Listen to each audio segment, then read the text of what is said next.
आप सुनेंगे मुंशी प्रेमचंद द्वारा लिखित उपन्यास गबन का 15वां भाग। जल्पा वो एकांतवासिनी रमणी ना थी जो दिन भर मुंह लपेटे उदास पड़ी रहती थी। उसे अब घर में बैठना अच्छा नहीं लगता था। अब तक तो वो मजबूर थी, कहीं आ जा नहीं सकती थी। अब ईश्वर की दया से उसके पास भी गहने हो गए थे। फिर वो क्यों मन मारे घर में पड़ी रहती। वस्त्राभूषण कोई मिठाई तो नहीं जिसका स्वाद एकांत में लिया जा सके। आभूषणों को संदूकची में बंद करके रखने से क्या फायदा। मोहल्ले या बिरादरी में कहीं से बुलावा आता तो वो सास के साथ अवश्य जाती। कुछ दिनों के बाद सास की जरूरत भी ना रही, वो अकेले आने जाने लगी। फिर कार्य प्रयोजन की कैद भी नहीं रही। उसके रूप, लावण्य, वस्त्र, आभूषण और शील विनय ने मोहल्ले की स्त्रियों में उसे जल्द ही सम्मान के पद पर पहुंचा दिया। उसके बिना मंडली सूनी रहती थी। उसका कंठ स्वर इतना कोमल था, भाषा इतनी मधुर, छवि इतनी अनुपम कि वो मंडली की रानी महसूस होती थी।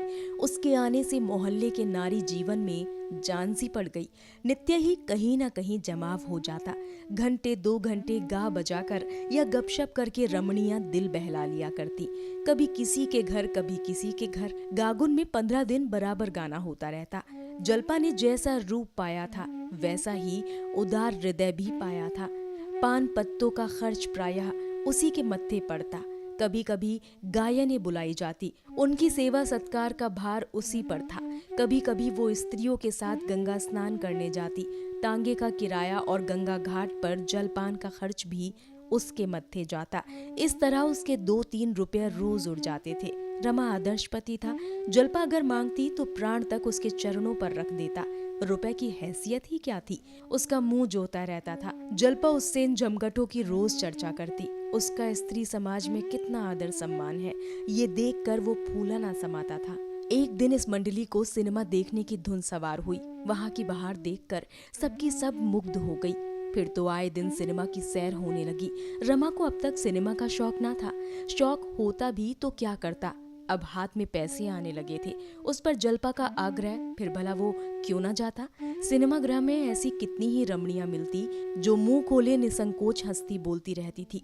उनकी आजादी गुप्त रूप से जल्पा पर भी जादू डालती जाती थी। वो घर से बाहर निकलते ही मुंह खोल लेती, मगर संकोचवश पर्दे वाली स्त्रियों के ही स्थान पर बैठती। उसकी कितनी इच्छा होती कि रमा भी उसके साथ बैठता। आखिर वो उन फैशनेबल औरतों से किसी बात में कम है। रूप रंग में वो हेठी नहीं, सज धज में किसी से कम नहीं, बातचीत करने में कुशल। फिर वो क्यों पर्दे वालियों के साथ बैठे। रमा बहुत शिक्षित ना होने पर भी देश और काल के प्रभाव से उदार था। पहले तो वो पर्दे का ऐसा अनन्य भक्त था कि माता को कभी गंगा स्नान कराने लिवा जाता तो पंडों तक से ना बोलने देता। कभी माता की हंसी मर्दाना में सुनाई देती तो आकर बिगड़ता। तुमको जरा भी शर्म नहीं है अम्मा, बाहर लोग बैठे हुए हैं और तुम हंस रही हो। माँ लज्जित हो जाती थी, किंतु अवस्था के साथ रमा का ये लिहाज गायब हो जाता था। उस पर जल्पा की रूप छटा उसके साहस को और भी उभोजित करती थी। जल्पा रूपहीन, काली कलूटी, फूहड़ होती तो वो जबरदस्ती उसको पर्दे में बैठाता। उसके साथ घूमने या बैठने में उसे शर्म आती। जल्पा जैसी अनन्य सुंदरी के साथ सैर करने में आनंद के साथ गौरव भी तो था। वहां के सभ्य समाज की कोई महिला रूप, गठन और श्रृंगार में जल्पा की बराबरी न कर सकती थी। देहात की लड़की होने पर भी शहर के रंग में वो इस तरह रंग गई थी मानो जन्म से शहर ही में रहती आई है। थोड़ी सी कमी अंग्रेजी शिक्षा की थी, उसे भी रमा पूरी किए देता था। मगर पर्दे का ये बंधन टूटे कैसे। भवन में रमा के कितने ही मित्र, कितनी ही जान पहचान के लोग बैठे नजर आते थे। वो उसे जल्पा के साथ बैठे देखकर कितना हंसेंगे। आखिर एक दिन उसने समाज के सामने ताल ठोक कर खड़े हो जाने का निश्चय कर ही लिया। जल्पा से बोला, आज हम तुम सिनेमा घर में साथ बैठेंगे। जल्पा के हृदय में गुदगुदी सी होने लगी। हार्दिक आनंद की आभा चेहरे पर झलक उठी। बोली, सच? नहीं भाई, साथ वालियां जीने ना देंगी। रमानाथ, इस तरह डरने से तो फिर कुछ ना होगा। ये क्या स्वांग है कि स्त्रियां मुंह छुपाए चिक की आड़ में बैठी रहें। इस तरह ये मामला भी तय हो गया। पहले दिन दोनों झेपते रहे, लेकिन दूसरे दिन में हिम्मत खुल गई। कई दिनों के बाद वो समय भी आ गया कि रमा और जल्पा संध्या समय पार्क में साथ साथ टहलते दिखाई दिए। जल्पा ने मुस्कुरा कर कहा, कहीं बाबूजी देख ले तो। रमानाथ, तो क्या, कुछ नहीं। जल्पा, मैं तो मारे शर्म के गड़ जाऊं। रमानाथ, अभी तो मुझे भी शर्म आएगी, मगर बाबूजी खुद ही इधर ना आएंगे। जल्पा, और जो कहीं अम्मा जी देख लें। रमानाथ, अम्मा से कौन डरता है, 2 दलीलों में ठीक कर दूंगा। 10 ही 5 दिन में जल्पा ने नए महिला समाज में अपना रंग जमा लिया। उसने समाज में इस तरह प्रवेश किया जैसे कोई कुशल वक्ता पहली बार परिषद के मंच पर आता है। विद्वान लोग उसकी उपेक्षा करने की इच्छा होने पर भी उसकी प्रतिमा के सामने सिर झुका देते हैं। जल्पा भी आई, देखा और विजय कर लिया। उसके सौंदर्य में वो गरिमा, वो कठोरता, वो शान, वो तेजस्विता थी जो कुलीन महिलाओं के लक्षण हैं। पहले ही दिन एक महिला ने जल्पा को चाय का निमंत्रण दे दिया और जल्पा इच्छा न रहने पर भी उसे अस्वीकार न कर सकी। जब दोनों प्राणी वहां से लौटे तो रमा ने चिंतित स्वर में कहा, तो कल इनकी चाय पार्टी में जाना पड़ेगा। जल्पा, क्या करती, इनकार करते भी तो न बनता था। रमानाथ, तो सवेरे तुम्हारे लिए एक अच्छी सी साड़ी ला दूं। जल्पा, क्या मेरे पास साड़ी नहीं है, जरा देर के लिए 50-60 रुपए खर्च करने से क्या फायदा। रमानाथ, तुम्हारे पास अच्छी साड़ी कहाँ है, इसकी साड़ी तुमने देखी, ऐसी ही तुम्हारे लिए भी लाऊंगा। जल्पा ने विवशता के भाव से कहा, मुझे साफ कह देना चाहिए था कि फुर्सत नहीं है। रमानाथ, फिर इनकी दावत भी तो करनी पड़ेगी। जल्पा, ये तो बुरी विपत्ति गले पड़ी। रमानाथ, विपत्ति कुछ नहीं है, सिर्फ यही ख्याल है कि मेरा मकान इस काम के लायक नहीं। मेज, कुर्सियां, चाय के सेट रमेश के यहाँ से मांग लाऊंगा, लेकिन घर के लिए क्या करूं। जल्पा, क्या ये जरूरी है कि हम लोग भी दावत करें। रमा ने ऐसी बात का कुछ उत्तर न दिया। उसे जल्पा के लिए एक जूते की जोड़ी और सुंदर कलाई की घड़ी की फिक्र पैदा हो गई। उसके पास कौड़ी भी ना थी। उसका खर्च रोज बढ़ता जाता था। अभी तक गहने वालों को 1 पैसे भी देने की नौबत न आई थी। एक बार गंगू महाराज ने इशारे से तकाजा भी किया था, लेकिन ये भी तो नहीं हो सकता कि जल्पा फटे हालों चाय पार्टी में जाए। नहीं, जल्पा पर वो इतना अन्याय नहीं कर सकता। इस अवसर पर जल्पा की रूप शोभा का सिक्का बैठ जाएगा।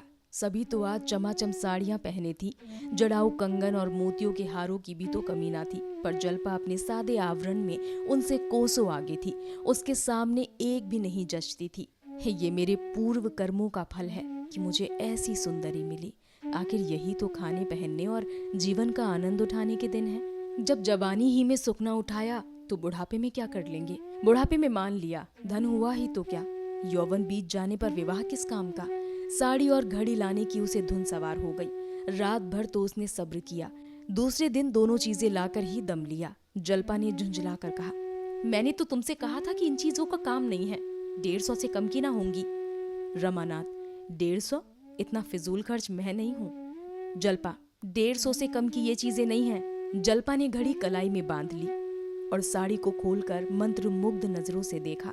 रमानाथ, तुम्हारी कलाई पर ये घड़ी कैसी खिल रही है, मेरे रुपये वसूल हो गए। जल्पा, सच बताओ कितने रुपया खर्च हुए। रमानाथ, सच बता दूं, 135 रुपए, 75 रुपए की साड़ी, 10 के जूते और 50 की घड़ी। जल्पा, ये 150 ही हुए, मैंने कुछ बढ़ाकर थोड़ी कहा था, मगर ये सब रुपए आधा कैसे होंगे। उस चुड़ैल ने व्यर्थ ही मुझे निमंत्रण दिया, अब मैं बाहर जाना ही छोड़ दूंगी। रमा भी इसी चिंता में मग्न था, पर उसने अपने भाव को प्रकट करके जल्पा के हर्ष में बाधा न डाली। बोला, सब अदा हो जाएगा। जल्पा ने तिरस्कार के भाव से कहा, कहाँ से अदा हो जाएगा, जरा सुनो, कौड़ी तो बचती नहीं, अदा कहाँ से हो जाएगा। वो तो कहो बाबूजी घर का खर्च संभाले हुए हैं, नहीं तो मालूम होता। क्या तुम समझते हो कि मैं गहने और साड़ियों पर मरती हूँ। इन सब चीजों को लौटा आओ। रमा ने प्रेम पूर्ण नजरों से कहा, इन चीजों को रख लो, फिर तुमसे बिना पूछे कभी कुछ न लाऊंगा। संध्या समय जब जल्पा ने नई साड़ी और नए जूते पहने, घड़ी कलाई पर बांधी और आईने में अपनी सूरत देखी, तुम्हारे गर्व और उल्लास के उसका मुखमंडल प्रज्वलित हो उठा। उसने उन चीजों के लौटाने के लिए सच्चे दिल से कहा हो, पर इस समय वो इतना त्याग करने को तैयार ना थी। संध्या समय जल्पा और रमा छावनी की ओर चले। महिला ने केवल बंगले का नंबर बतला दिया था। बंगला आसानी से मिल गया। गाटक पर साइन बोर्ड था, Indu Bhushan advocate high court. अब रमा को मालूम हुआ कि वो महिला पंडित इंदु भूषण की पत्नी थी। पंडित जी काशी के नामी वकील थे। रमा ने उन्हें कितनी ही बार देखा था, पर इतने बड़े आदमी से परिचय का सौभाग्य उसे कैसे होता। 6 महीने पहले वो कल्पना भी नहीं कर सकता था कि किसी दिन उसे उनके घर निमंत्रित होने का गौरव प्राप्त होगा, पर जल्पा की बदौलत आज वो अनहोनी बात हो गई। वो काशी के बड़े वकील का मेहमान था। रमा ने सोचा था कि बहुत सी स्त्री पुरुष निमंत्रित होंगे, पर यहाँ वकील साहब और उनकी पत्नी रतन के सिवा और कोई ना था। रतन इन दोनों को देखते ही बरामदे में निकल आई और उनसे हाथ मिलाकर अंदर ले गई और अपने पति से उनका परिचय करवाया। पंडित जी ने आराम कुर्सी पर लेटे ही लेटे दोनों मेहमानों से हाथ मिलाया और मुस्कुरा कर कहा, क्षमा कीजिए बाबू साहब, मेरा स्वास्थ्य अच्छा नहीं है। आप यहाँ किसी ऑफिस में हैं? रमा ने झेंपते हुए कहा, जी हाँ, म्युनिसिपल ऑफिस में हूँ। अभी हाल ही में आया हूँ। कानून की तरफ जाने का इरादा था, पर नए वकीलों की यहाँ जो हालत हो रही है उसे देखकर हिम्मत ना पड़ी। रमा ने अपना महत्व बढ़ाने के लिए जरा सा झूठ बोलना अनुचित ना समझा। उसका असर बहुत अच्छा हुआ। अगर वो साफ कह देता मैं 25 रुपए का क्लर्क हूँ, तो शायद वकील साहब उससे बातें करने में अपना अपमान समझते। बोले, आपने बहुत अच्छा किया जो इधर नहीं आए। वहाँ 2-4 साल के बाद अच्छी जगह पर पहुँच जाएंगे। यहाँ संभव है 10 साल तक आपको कोई मुकदमा ही ना मिलता। जल्पा को अभी तक संदेह हो रहा था कि रतन वकील साहब की बेटी है या पत्नी। वकील साहब की उम्र 60 से नीचे ना थी। चिकनी चांद आसपास के सफेद बालों के बीच में वार्निश की हुई लकड़ी की भांति चमक रही थी। मूछें साफ थी, पर माथे की शिकन और गालों की झुर्रियां बतला रही थी कि यात्री संसार यात्रा से थक गया है। आराम कुर्सी पर लेटे हुए वो ऐसे मालूम होते थे जैसे बरसों के मरीज हो। हाँ, रंग गोरा था जो 60 साल की सर्दी गर्मी खाने पर भी उड़ ना सका था। ऊंची नाक थी, ऊंचा माथा और बड़ी बड़ी आंखें जिनमें अभिमान भरा हुआ था। उनके मुख से ऐसा भासित होता था जैसे उन्हें किसी से बोलना या किसी बात का जवाब देना भी अच्छा नहीं लगता। इसके प्रतिकूल रतन सांवली सुगठित युवती थी, बड़ी मिलनसार, जिसे गर्व ने छुआ तक ना था। सौंदर्य का उसके रूप में कोई लक्षण ना था। नाक चपटी थी, मुख गोल, आंखें छोटी, फिर भी वो रानी सी लगती थी। जल्पा उसके सामने ऐसी लगती थी जैसे सूर्यमुखी के सामने जूही का फूल। चाय आई, मेवे, फल, मिठाई, बर्ग की कुल्फी सब मेजों पर सजा दिए गए। रतन और जल्पा एक मेज पर बैठी, दूसरी मेज रमा और वकील साहब की थी। रमा मेज के सामने जा बैठा, मगर वकील साहब अभी आराम कुर्सी पर लेटे ही हुए थे। रमा ने मुस्कुराकर वकील साहब से कहा, आप भी तो आए। वकील साहब ने लेटे लेटे मुस्कुराकर कहा, आप शुरू कीजिए, मैं भी आया जाता हूँ। लोगों ने चाय पी, फल खाए, पर वकील साहब के सामने हंसते बोलते रमा और जल्पा दोनों ही झिझकते थे। जिंदा दिल बूढ़ों के साथ तो सोहबत का आनंद उठाया जा सकता है, लेकिन ऐसे रूखे निर्जीव मनुष्य जवान भी हों तो दूसरों को मुर्दा बना देते हैं। वकील साहब ने बहुत आग्रह करने पर 2 घूंट चाय पी। दूर से बैठे तमाशा देखते रहे। इसीलिए जब रतन ने जल्पा से कहा, चलो हम लोग जरा बागीचे की सैर करें, इन दोनों महाशयों को समाज और नीति की विवेचना करने दें, तो मानो जल्पा के गले का फंदा छूट गया। रमा ने पिंजड़े में बंद पक्षी की भांति उन दोनों को कमरे से निकलते देखा और एक लंबी सांस ली। वो जानता कि यहाँ ये विपत्ति उसके सिर पड़ जाएगी तो आने का नाम न लेता। वकील साहब ने मुंह सिकोड़कर पहलू बदला और बोले, मालूम नहीं पेट में क्या हो गया है, कोई चीज हजम ही नहीं होती, दूध भी नहीं हजम होता। चाय को लोग न जाने क्यों इतने शौक से पीते हैं, मुझे तो इसकी सूरत से भी डर लगता है। पीते ही बदन में ऐंठन सी होने लगती है और आंखों से चिंगारियां सी निकलने लगती हैं। रमा ने कहा, आपने हाजमे की कोई दवा नहीं की? वकील साहब ने अरुचि के भाव से कहा, दवाओं पर मुझे रत्ती भर भी विश्वास नहीं। इन वैद्य और डॉक्टरों से ज्यादा बेसमझ आदमी संसार में ना मिलेंगे। किसी में निदान की शक्ति नहीं। 2 वैद्यों 2 डॉक्टरों के निदान कभी ना मिलेंगे। लक्षण वही है, पर एक वैद्य रक्त दोष बतलाता है, दूसरा पित्त दोष। एक डॉक्टर फेफड़ों का सूजन बतलाता है, दूसरा अमाशय का विकार। बस अनुमान से दवा की जाती है और निर्दयता से रोगियों की गर्दन पर छुरी ठहरी जाती है। इन डॉक्टरों ने मुझे तो अब तक जहन्नुम पहुंचा दिया होता, पर मैं उनके पंजों से निकल भागा। योगाभ्यास की बड़ी प्रशंसा सुनता हूँ, पर कोई ऐसे महात्मा नहीं मिलते जिनसे कुछ सीखूं। किताबों के आधार पर कोई क्रिया करने से लाभ के बदले हानि होने का डर रहता है। यहाँ तो आरोग्य शास्त्र का खंडन हो रहा था, उधर दोनों महिलाओं में प्रगाढ़ स्नेह की बातें हो रही थी। रतन ने मुस्कुराकर कहा, मेरे पति को देखकर तुम्हें बड़ा आश्चर्य हुआ होगा। जल्पा को आश्चर्य ही नहीं, भ्रम भी हुआ था। बोली, वकील साहब का दूसरा विवाह होगा? रतन, हाँ, भी 5 ही बरस तो हुए हैं।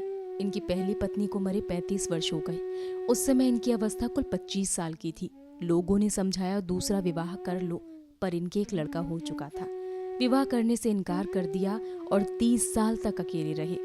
मगर आज 5 वर्ष हुए, जवान बेटे का देहांत हो गया, तब विवाह करना आवश्यक हो गया। मेरे माँ बाप ना थे। मामा जी ने मेरा पालन किया था। कह नहीं सकती इनसे कुछ ले लिया या इनकी सज्जनता पर मुग्ध हो गए। मैं तो समझती हूँ ईश्वर की यही इच्छा थी, लेकिन मैं जब से आई हूँ मोटी होती चली जाती हूँ। डॉक्टरों का कहना है कि तुम्हें संतान नहीं हो सकती। बहन, मुझे तो संतान की लालसा नहीं है, लेकिन मेरे पति मेरी दशा देखकर बहुत दुखी रहते हैं। मैं ही इनके सब रोगों की जड़ हूँ। आज ईश्वर मुझे एक संतान दे दे तो इनके सारे रोग भाग जाएंगे। कितना चाहती हूँ कि दुबली हो जाऊं। गर्म पानी से टब स्नान करती हूँ, रोज पैदल घूमने जाती हूँ, घी दूध कम खाती हूँ, भोजन आधा कर दिया। जितना परिश्रम करते बनता है करती हूँ, फिर भी दिन दिन मोटी होती जाती हूँ। कुछ समझ में नहीं आता क्या करूं। जल्पा, वकील साहब तुमसे चिढ़ते होंगे। रतन, नहीं बहन, बिल्कुल नहीं। भूलकर भी कभी मुझसे इसकी चर्चा नहीं की। उनके मुंह से कभी एक शब्द भी ऐसा नहीं निकला जिससे उनकी मनोव्यथा प्रकट होती। पर मैं जानती हूँ ये चिंता उन्हें मारे डालती है। अपना कोई बस नहीं है, क्या करूं। मैं जितना चाहूं खर्च करूं, जैसे चाहूं रहूं। कभी नहीं बोलते। जो कुछ पाते हैं लाकर मेरे हाथ पर रख देते हैं। समझाती हूँ अब तुम्हें वकालत करने की क्या जरूरत है, आराम क्यों नहीं करते। पर इनसे घर पर बैठे रहा नहीं जाता। केवल 2 चपातियों से नाता है। बहुत जिद की तो 2-4 दाने अंगूर खा लिए। मुझे तो उन पर दया आती है। अपने से जहां तक हो सकता है उनकी सेवा करती हूँ। आखिर वो मेरे लिए ही तो अपनी जान खपा रहे हैं। जल्पा, ऐसे पुरुष को देवता समझना चाहिए। यहाँ तो एक स्त्री मरी नहीं कि दूसरा ब्याह रच गया। 30 साल अकेले रहना सबका काम नहीं है। रतन, हाँ बहन, है तो देवता ही। अब भी कभी उस स्त्री की चर्चा आ जाती है तो रोने लगते हैं। तुम्हें उनकी तस्वीर दिखाऊंगी। देखने में जितने कठोर मालूम होते हैं, भीतर से उनका हृदय उतना ही नरम है। कितने ही अनाथों, विधवाओं और गरीबों के महीने बंधा रखे हैं। तुम्हारा वो कंगन तो बड़ा सुंदर है। जल्पा, हाँ, बड़े अच्छे कारीगर का बनाया हुआ है। रतन, मैं तो यहाँ किसी को जानती ही नहीं। वकील साहब को गहनों के लिए कष्ट देने की इच्छा नहीं होती। मामूली सुनारों से बनवाते डर लगता है, ना जाने क्या मिला दे। मेरी सपत्नी जी के सब गहने रखे हुए हैं, लेकिन वो मुझे अच्छे नहीं लगते। तुम बाबू रमानाथ से मेरे लिए ऐसा ही एक जोड़ा कंगन बनवा दो। जल्पा, देखिए पूछती हूँ। रतन, आज तुम्हारे आने से जी बहुत खुश हुआ। दिन भर अकेली पड़ी रहती हूँ। जी घबराया करता है किसके पास जाऊं। किसी से परिचय ही नहीं है और ना ही मेरा मन चाहता है कि उनसे मिला करूं। 2-1 महिलाओं को बुलाया, उनके घर गई, चाहा कि उनसे बहनापा जोड़ लूं, लेकिन उनके आचार विचार देखकर उनसे दूर रहने की ही इच्छा मालूम हुई। दोनों ही मुझे उल्लू बनाकर जटना चाहती थी। मुझसे रुपये उधार ले गई और आज तक दे रही हैं। श्रृंगार की चीजों पर मैंने उनका इतना प्रेम देखा कि कहते लज्जा आती है। तुम घड़ी आधा घड़ी के लिए रोज चली आया करो बहन। जल्पा, वाह, इससे अच्छा और क्या होगा। रतन, मैं मोटर भेज दिया करूंगी। जल्पा, क्या जरूरत है, तांगे तो मिलते ही हैं। रतन, ना जाने क्यों तुम्हें छोड़ने को जी नहीं चाहता।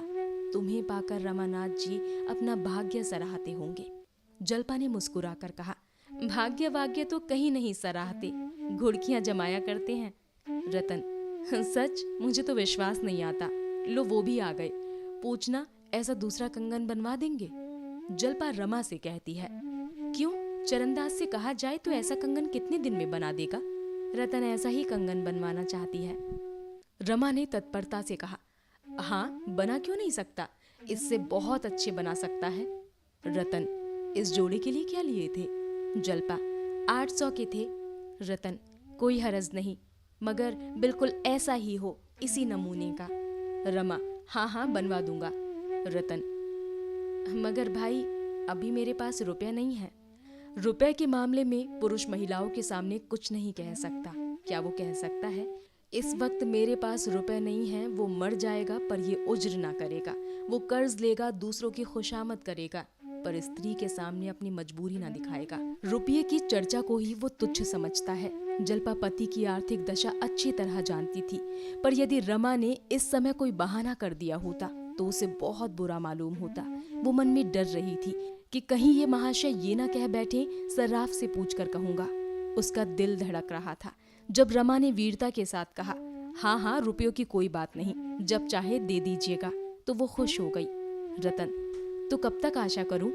रमानाथ, मैं आज ही सर्राफ से कह दूंगा, तब भी 15 दिन तो लग ही जाएंगे।